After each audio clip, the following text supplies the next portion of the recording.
नमस्कार, मी श्रोती राहुल बुलेटिनमध्ये आपल्या सकाळच्या स्वागत करते आहे आणि बुलेटिनच्या सुरुवातीला महत्त्वाची घडामोड बातमी मस्साजोगमधून आहे। मस्साजोगचे ग्रामस्थ आजपासून अन्नत्याग आंदोलन करणार आहेत। सकाळी 10 वाजल्यापासून अन्नत्याग आंदोलनाला सुरुवात होणार आहे। बीडमधले मस्साजोगचे ग्रामस्थ आता संतोष देशमुख हत्येप्रकरणी 7 मागण्यांसाठी आजपासून आंदोलन करतायत। मनोज जरांगे आज मस्साजोगमधील आंदोलकांची भेट घेणार आहेत।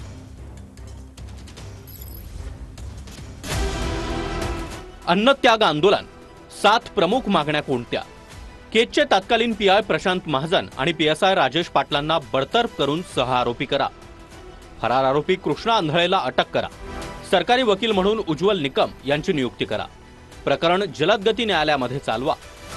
वाशी पोलीस स्टेशनचे पीएसआय घुले, कॉन्स्टेबल दिलीप गीते, गोरख आणि दत्ता बिक्कड हेड कॉन्स्टेबल यांचे सीडीआर तपासून त्यांना 6 आरोपी करा।